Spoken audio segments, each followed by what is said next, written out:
ನಿಮಿಷ ಮಾತ್ರ.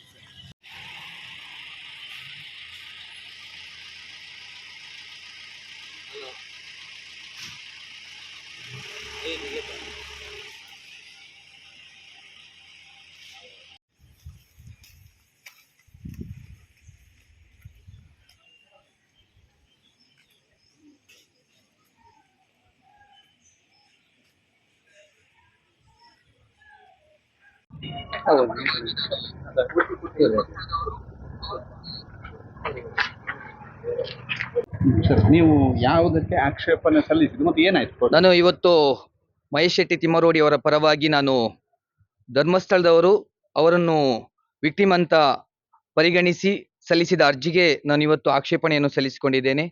ಇದು ಮಾನ್ಯ ನ್ಯಾಯಾಲಯವು ಕೂಡ ನಮ್ಮ ಆಕ್ಷೇಪಣೆ ಮತ್ತೆ APP ಅವರು ಕೂಡ ಸಮಯಾವಕಾಶ ಕೇಳಿದ್ದಾರೆ. ನಾವು ಕೂಡ ಇದರ ಮೇಲೆ ಆಕ್ಷೇಪಣೆ ಸಲ್ಲಿಸ್ತೇವೆ ಅಂತ ಕೇಳ್ಕೊಂಡಿದ್ದಾರೆ. ಈಗ ಇದು ಬರುವ 5ನೇ ತಾರೀಕಿನಂದು ಇದರ ಮೇಲೆ ಧರ್ಮಸ್ಥಳದ ಪರವಾಗಿ ರಾಜಶೇಖರ್ ಅವರು ಮತ್ತೆ ಮಹೇಶ್ ಶೆಟ್ಟಿ ಅವರ ಪರವಾಗಿ ನಾನು ಮತ್ತೆ ಸರ್ಕಾರಿದ ಪರವಾಗಿ ಸಹಾಯಕ ಅಭಿಯೋಜಕರು ಇದರ ಬಗ್ಗೆ ವಾದ ಮಂಡಿಸಲಿಕ್ಕಿದ್ದೇವೆ 5ನೇ ತಾರೀಕಿಗೆ. ನೀವು ಆಕ್ಷೇಪಣೆ ಸಲ್ಲಿಸಿದಲ್ಲಿ ಏನು ಸರ್? ಫಸ್ಟ್ ಆಫ್ ಆಲ್ ತನಿಖೆ ಹಂತದಲ್ಲಿ ಈ ಪ್ರಕರಣ ಇದೆ, ಅದರಿಂದ ಈ ಸಂದರ್ಭ ಈ ಅರ್ಜಿಯನ್ನು ಕನ್ಸಿಡರ್ ಮಾಡ್ಲಿಕ್ಕೆ ಆಗಲ್ಲ. ಮತ್ತೆ ಅವರು ಸುಪ್ರೀಂ ಕೋರ್ಟಿನ ರಿಟ್ ಪಿಟಿಷನ್ 184/25 ತಂದು ಅದರ ಅಡಿಯಲ್ಲಿ ಇವ್ರು ಕೇಳ್ತಾ ಇದ್ದಾರೆ. ಅಲ್ಲಿ ಆ ರಿಟ್ ಪಿಟಿಷನ್ ಅಲ್ಲಿ ಚಿನ್ನಯ್ಯ ಎಲ್ಲಿ ಕೂಡ ಧರ್ಮಸ್ಥಳದ ವಿರುದ್ಧ ಯಾವುದೇ ಒಂದು ರಿಲೀಫ್ ಕೇಳಲಿಲ್ಲ.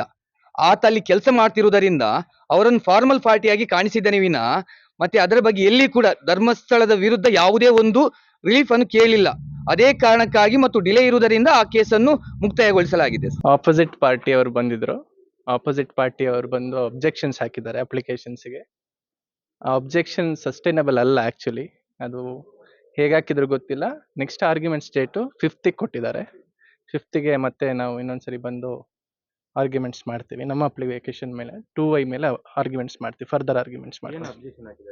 ಅಬ್ಜೆಕ್ಷನ್ಸ್ ನಾವಿನ್ನೂ ನೋಡಿಲ್ಲ, ಕಾಪಿ ಸರ್ವ್ ಮಾಡಿದ್ದಾರೆ, ನಾವು ಗೋ ಥ್ರೂ ಮಾಡಬೇಕು.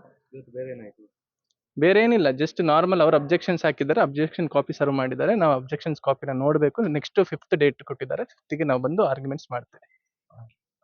Thank you. 5th ಚಾನ್ಸಸ್ ಇದೆ, ಬರ್ತಾರೆ ಅನ್ಸುತ್ತೆ.